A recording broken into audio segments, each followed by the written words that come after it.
Yo, what is good, YouTube? Welcome back to another JC2K video. In today's video, we're going to be ranking the top 10 must-have cards in NBA 2K24 MyTEAM. Right now, these are guys who, for their value, for their price, for their length of time they might take to grind, depending on how good, it's basically something that's basically just judging how valuable they are across the board based on significant different factors, or many different factors. And it's a little bit of an arbitrary list. I will say that it's really just my opinion in a lot of ways. It's not really ranked on who the best card is. There are cards who are lower on this list that are better than cards that are higher on this list. But hopefully that will make a little bit of sense at least. But before we hop into the video, if you haven't already, make sure you hit that subscribe button. Help me push towards the 15,000 subscriber mark on the channel. I upload every single day.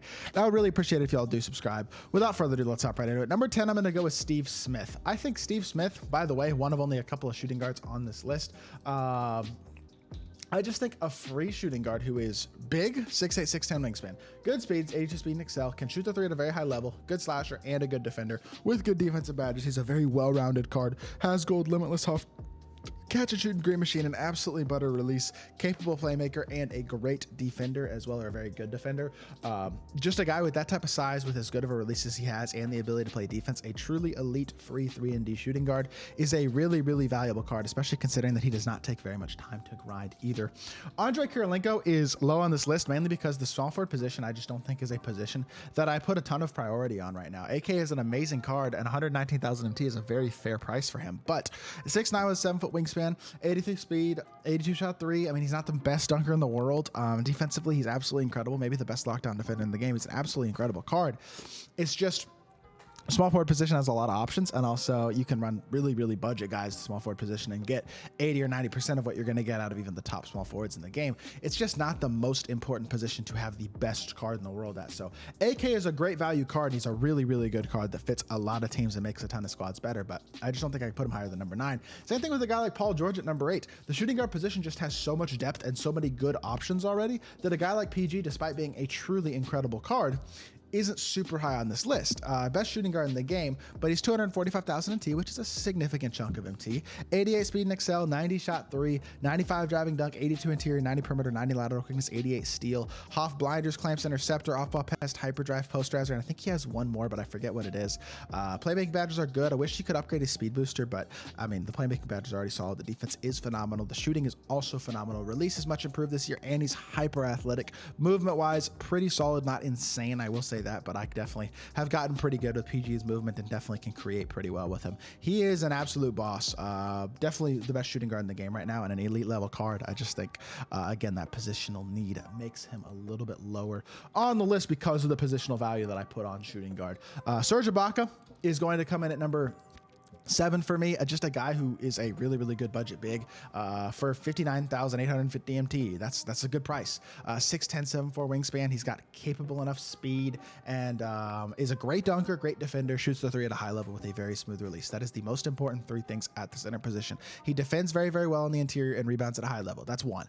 He has capable enough speed and is a capable enough shooter. That's, I guess, 2 and 3, and then he can dunk the ball really well as number 4. I just needed to be able to not be a liability defensively with the speed, defend really well against a top tier big, and hit an open 3 while also being able to dunk the ball. Serge Ibaka does all those things at a high level, and I think he's a really, really good card. Number 6, I think I'll go with Anthony Davis. AD, kind of like Serge, just a slightly better card. He's a little more expensive than AD, but he's a better version as well. He's a little more expensive than Serge, but he's a better card than Serge as well. Plus 8 speed, slightly better shooter probably, or very similar as a shooter. Better dunk, or similar as a dunker as well, actually. I would say he is a more versatile, better defender than Serge. A little bit bigger with the wingspan. He's just a better all-around card than Serge Ibaka. Ibaka's a great card too, though. I just think AD is definitely better, and even though there is a little bit of a price difference between the two of them, it's about 55,000 MT or so for that price difference. I think it's worth it to upgrade to Anthony Davis, so I have him a little bit higher.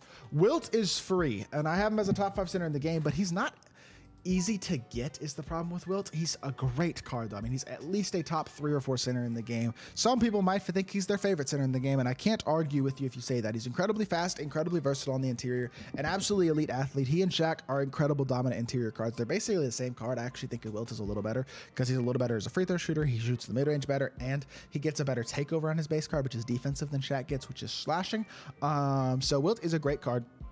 Really, really complete at the center position, outside of the inability to shoot the ball, which is the one reason that keeps him a little bit lower on this list. I love the fact that he's a free card as well, but level 40 is a decent grind. You got to play a pretty good amount of time on the game to get that. So if you do want to get this card, it is a bit of effort. Sean Livingston is going to be number 4. Really easy to get, 6'7" with a 6'11" wingspan, 90 speed, and capable acceleration. With a ball handle shoe, he will get a 85 ball handle with a diamond shoe, which is enough to timing burst. You need 85, not 86 this year. The threshold is 85 for that speed burst, timing burst animation. Really, really versatile defender, though. Definitely want to put that ball handle shoe on him. I understand the 3-ball rating is very low, but his release is absolute money. He's a knockdown mid-range shooter, and he hits the 3 when he's open as well. I don't really feel like I have too much issue shooting wide open with Sean Livingston. I really think he's a really great card, and the versatility he gives you lineup wise with his size and his versatility and his defense is so valuable for a card that takes an hour and a half to grind. I mean, he's one of the best value cards in the game.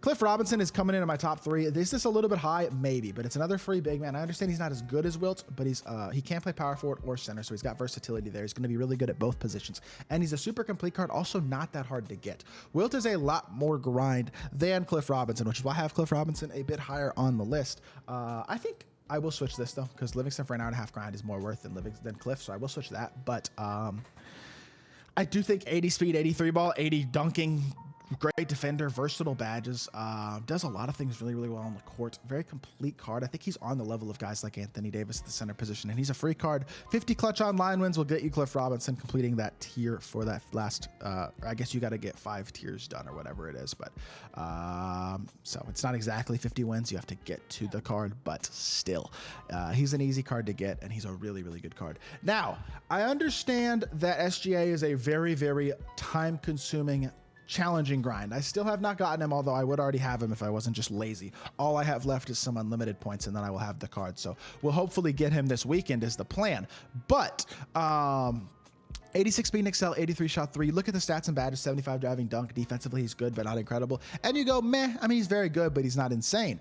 Then you look at the badges, and those are really good, especially the playmaking badges. The fact he can get every badge upgraded is huge, so you can add limitless range and or blinders, anchor, challenger, clamps, glove, interceptor, things of that nature.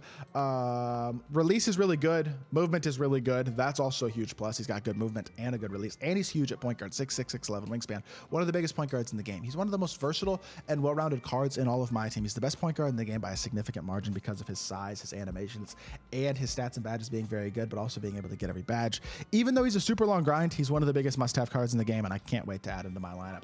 And then number 1 is going to be Jaren Jackson Jr., who I think is just better Anthony Davis, better Sean Livingston, better Cliff Robinson.